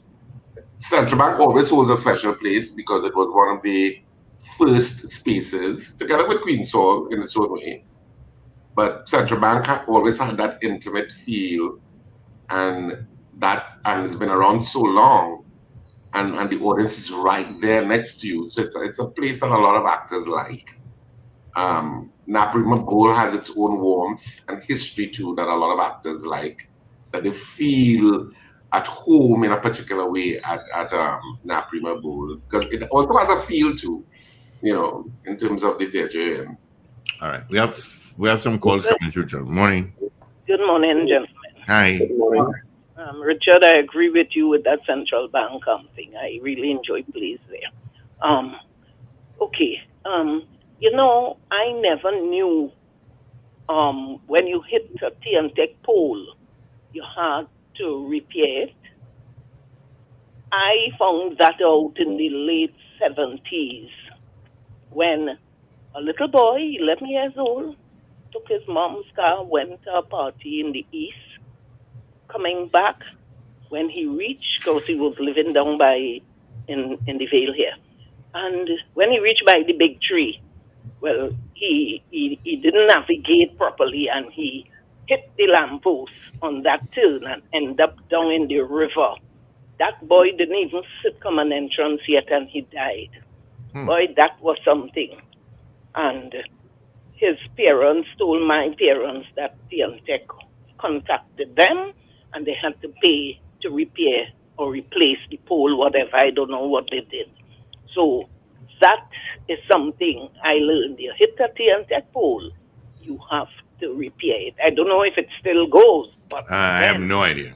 yes, then I remember when that little boy hit that TNTech pole and ended up in the river. And I want to say, Gary Griffith got away with what he did yesterday because he did it on 995 on the barber shop. His behavior was, well, I think yesterday it was the worst. I'm waiting to see if Oli will bring him back again. Good thing I switched off because I played back and I'm saying, what? What the hell going on here? Nah, ridiculous and disrespectful. Y'all have a blessed day. All right, thank you. Good morning. Good morning. Good morning, guys. This is Candice from Atlanta, Georgia. How are you this morning? Hey, Candice, we're great, man. How you doing? Fine, thank you. Quick question. I was listening to you about the stage play, Love is a Walk. Is that gonna end? Is that gonna come up anytime again for the year, or that's it? I'm visiting at the end of the year, so I was like, oh my God, I would love to go to that play. This is the last performance for the year. It may come back after Carnival next year, considering it, but this is the final performance for 2024 of that play. Okay. All right, but when you come, if maybe Mary Can Dance would be on. Yeah. All right. But we are working towards having our play streamed, so we're trying to set up our website and stuff. And so you would be able to see certain plays like pay-per-view for like these 24 hours. You can watch a play that we have done before. We're trying to work to that kind of system, especially for a lot of the diaspora in North America and Europe. Yeah, because I'm a big play person. I go to a lot of plays. So I would have loved to see that. But anyway, I hope you guys watching our presidential debate that's going to happen in Georgia tonight. Yeah. You know, we talk a lot about Trinidad politics, but we also need to know what's happening. Yeah. I always, Caller, I always feel a little nervous for President Biden because, sometimes he can make mistakes or he can, stumble. So you're always a little I always feel a little sense of apprehension for him. Yeah. So I hope he really is solid tonight in terms of because he's got 4 years now on this belt. Yeah. And then you see in Georgia, Biden gets some Republican, they're with him now. Tell me what's going on in Georgia. If y'all know anything about Georgia, it's a Republican state. Yes, we turned blue last time. It was a lot of work, but this election will be very interesting here. Well, it's always interesting in Georgia, but we always look forward to debates. Yeah. All right. Okay, thanks. Thanks, Derry. Have a good one, Candice. Of course, just a little to notice, speaking of debates, the first African-American woman to moderate a presidential debate was Carol Simpson, which she did in 1992 between George Bush, Bill Clinton, and Ross Perot. Just a little tidbit for you. Good morning. Morning, gentlemen. How are you guys doing? Hey, Captain Ron. What's going on? Morning. I've made this one. I miss you guys. Listen, I have to agree with that lady from Digger Martin there. I was really surprised of Mr. Griffith's behavior yesterday. I really was. I mean, you're going for office, and a reporter can ask you questions. A news media people like you guys can ask you questions, can interrupt you if they feel they're saying the wrong thing. It happened here in the U.S. I think he got Wendell annoyed at times too, but his behavior for someone who's running for office, it's like it's easy to get him off the handle quickly. For a person who wants to be the prime minister or be in that kind of office in public, I find his behavior was totally out of hand yesterday. I was really surprised. And this is somebody who I respect and I like. I like him very much. I mean, but the way he lost himself, I find that is really uncalled for. That was really uncalled for. It shows that he's a bit hasty. And I heard people say it before on other frequencies, but I saw it for myself, and I thought he was exaggerating. But I think he could have handled it in a much gentler way, I should say. Yeah. But other than that, y'all did a good job yesterday. Keep it up. Have a good one. Thanks, Captain Ron. All the best to you. Good morning. Hello. Good morning. Good morning. Good morning. I got a call yesterday when I finished the program, and I said, you know what, I have to come back on the air to articulate what I was told. It's reference the bottles that was used as the markers yesterday. A police friend of mine, Paul, called me to explain that if you look at the video, you didn't see anyone in white, which is the forensic team. Mm-hmm. Normally, the forensic team are the people that marks the cone with the shell casings with the cones and whatnot. What he said may have happened was that the cones were marked by the preliminary people, the first person on the scene, first police officers on the scene, and they improvised by just using what they had on the ground. He said, unfortunately, we are not like the United States where every police vehicle is equipped with everything that they need for certain crime. You would find in the United States a police vehicle have cones, they have body bag, they have cloth to throw over a body if they come in an accident, they have an extra gurney to throw over somebody if they find them naked. They are equipped with everything. What he said, and I'm quoting, quickly. Some of our police vehicles. You know, Steve, there's something I noticed you do with me. You don't tell any foreign callers quickly. Listen, no. You have called. This is telling me quickly. Listen, right? Let me be clear. This is your fourth time for the morning that you've called, and I have other call. Let me do a Gary here now. Let me finish. My caller does always tell them quickly. Any international caller, you don't tell them quickly. You know what? Thanks. I don't have to explain myself. There are other callers on the line that are on hold. Thank you. And you're not the only person I say quickly. Good morning. Good morning, gentlemen. Steve, when next you're having Mr. Griffith on air?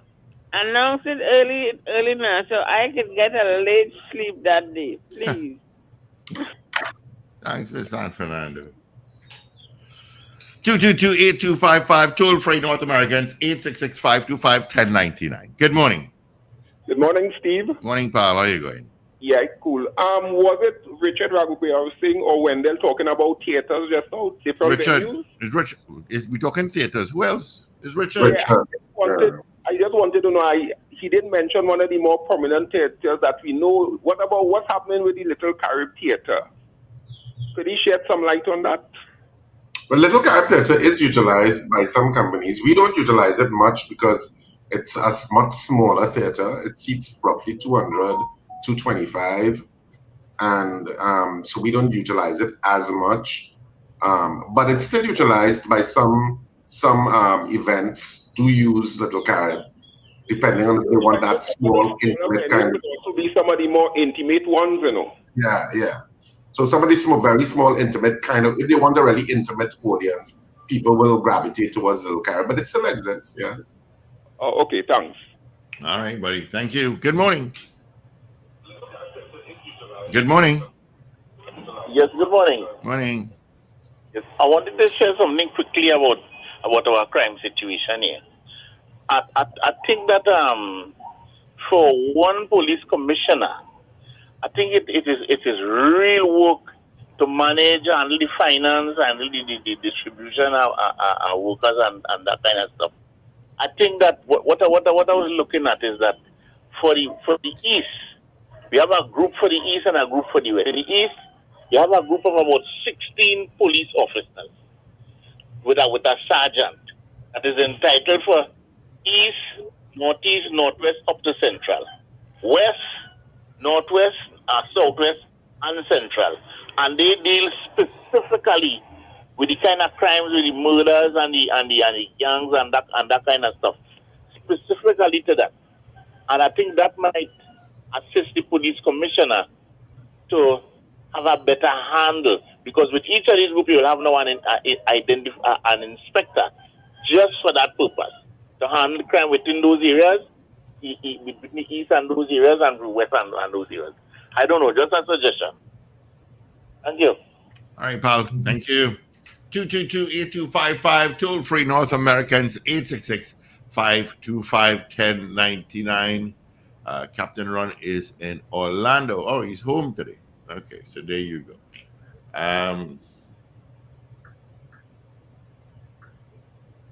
Jeez. All right.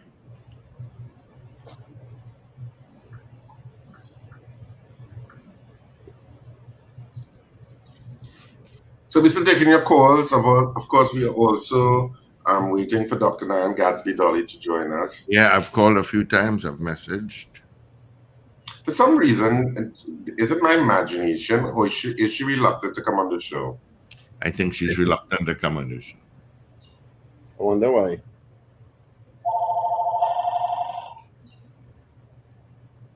Yeah. I have no idea. I don't know. You get that impression.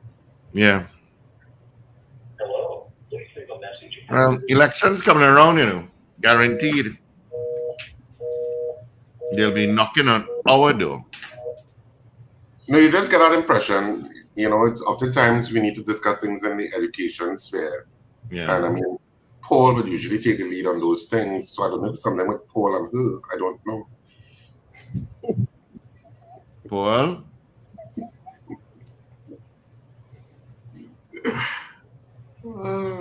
You're ascribing onto the minister things that may not be true. I'm not ascribing anything to it at all. I'm merely in the realm of speculation. I'm glad you mentioned this is speculation. Okay. I wonder if I'll get. Oh, maybe I could get. Are you all getting a lot of these rice, weight loss things in your feed? Rice? Boil rice and put a teaspoon of coconut oil, and then cool it down, and then heat it and drink it, and all kind of AI manifestations of this rice thing all over feeds. It's really ridiculous. No, I've never seen that yet. I haven't myself. The phone lines are open, y'all. The chat is a whole different show, Yeah, I was reading it just now. So 222-TALK, 222-8255, North Americans 866-525-1099. You can give us a call. You can give us a call. You can be interactive. Give it 6 months. If you think the political environment tough now, give it 6 months. If we take what environment is tough now? If you think this political conflict and people who align with who and this and that and the commentaries is reached fever pitch, it hasn't. It's only going to intensify.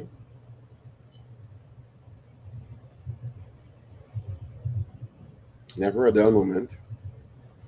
And you can also call and comment on the questionnaire. Before we were just taking yes and no, but you could call and widen your commentary on it now. You too, Lincoln. Lincoln, you can still call. Well, I don't think Steve should have cut him off like that, but no, I don't think that was appropriate. Nope.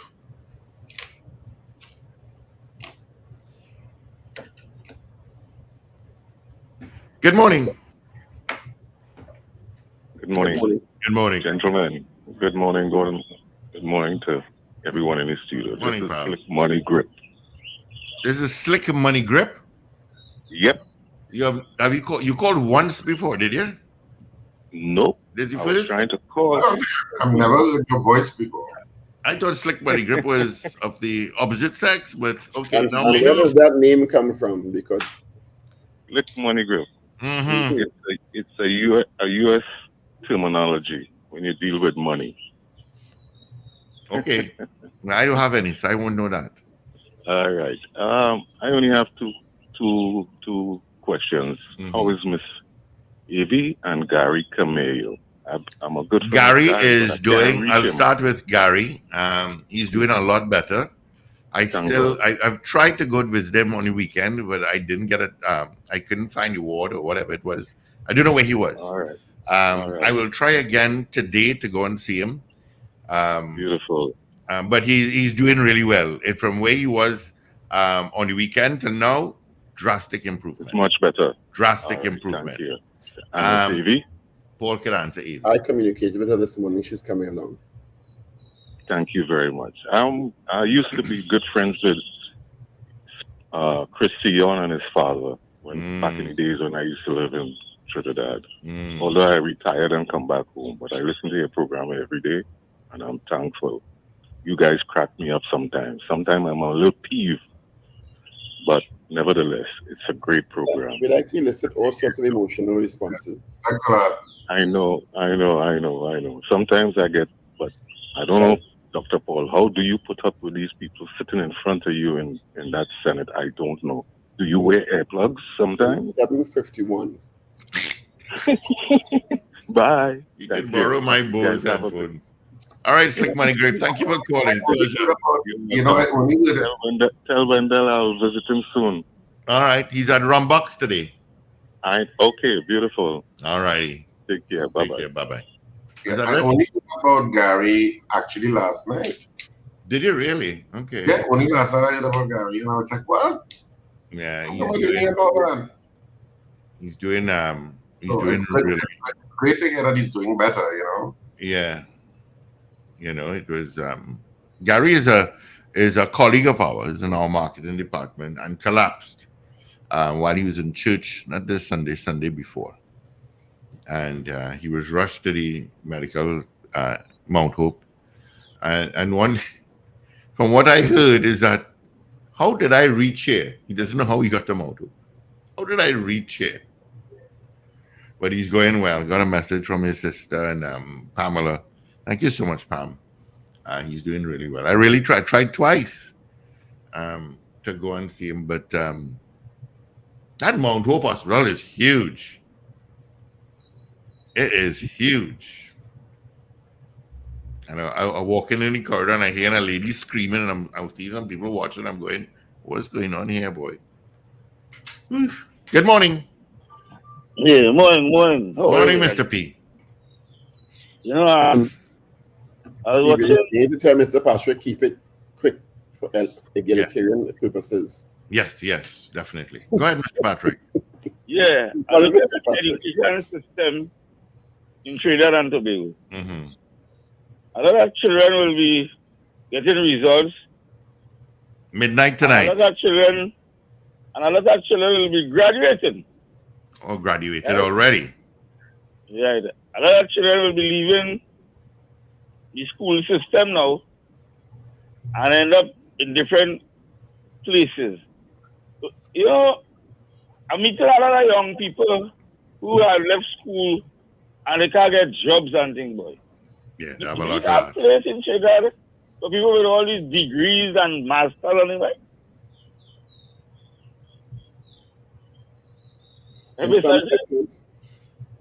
In some sectors, a lot of people who are underemployed. We don't talk a lot about underemployment.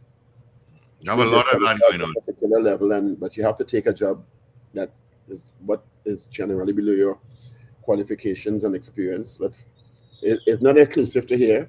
It's all over the world. And I listened to that about the nurses. I have a nurse living here with my wife, and she said, listen, like every day 2 people go in from the system, and they're so short staff. How does fixing that? You're educating nurses, you're paying nurses, and they're moving out of the country. Didn't we at one point have nurses from Cuba? what they're being offered here is less competitive than, I mean, the US and the UK have for decades been offering our nurses. I have so many friends who train here and got snapped up, and they make everything easy for you to go to the UK and the USA, get great salaries, they deal with your immigration issues, they move your family up, they really roll out the red carpet, you know. Because the guy who was on the program, the JSC or whatever, he said, he trained some gone, some retire, some die. So we will never have a well full cadre of nurses to run the system. Mm-hmm. See, maybe you should get Edie on tomorrow. Get who? Edie. Yeah. To respond to the commentary about the nurses situation. Yeah, we should definitely. Let me. The news report that you would have read in the news about the nurses in one of the islands. Which island that was? I think it's Antigua. Morning, gentlemen. Antigua. I wasn't sure. I couldn't place the accent clearly. Antigua. Good morning, sir. Yeah. Good morning. Morning. All right. Morning to all the hosts there. I just wanted to draw attention to the police service. It's almost a year since the 4% back pay has been awarded, and the police are still suffering tremendously. They haven't received their back pay as yet. I don't know if you are aware of that. And No, I wasn't aware of that. I thought they would have received it by now. No, that is not the case. Didn't they say end of year last year? No. It's still outstanding. No, but it wasn't the promise that it was going to be resolved by the end of the year last year? Well, that's what they said, but that is not the case. Okay. And maybe we can get Gideon Dixon on next week. To Mr. Dixon. Yeah. Right. Thank you very much, gentlemen. All right, buddy. All the best to you. Gentlemen, let's wrap it up for this pre-Friday. You have a great day. Be safe out there, and God willing, we see you tomorrow morning. Yeah, have a fantastic day, whatever you do. It's Thursday. The weekend begins tonight, people, at a second after midnight. No other show across the planet celebrates the weekend like the Power Breakfast Show. So Friday is almost here. And so have a fantastic day. You should put a smile on your face today because the weekend is right there. It's knocking. Remember to smile and laugh. It's great for your health, and enjoy your day, whatever you do. Yeah. All right, gentlemen, have a great one. And we'll chat in the morning. Okay? All right. It's exactly 8 o'clock. Let's get into a news brief with Paul. This is your news bulletin from Power 102 Digital. It's 7:58. This is news to the top of the hour right here on News Power Digital. These are the headlines making news this hour. A nurse is gunned down after leaving work in Princestown. Efforts are being made to retain local nurses. The state's application to petition the Privy Council regarding an appeal court ruling delivered in favor of Auditor General Jaiwanti Ramdas last Friday will take place tomorrow. The Agricultural Development Bank is to set up a pension scheme. In Antigua, nurses protest the removal of a key official from the Midwifery Board, and WikiLeaks founder Julian Assange lands in Australia a free man after 14 years. We'll have details of these and other stories coming up in our major newscast at 8 a.m.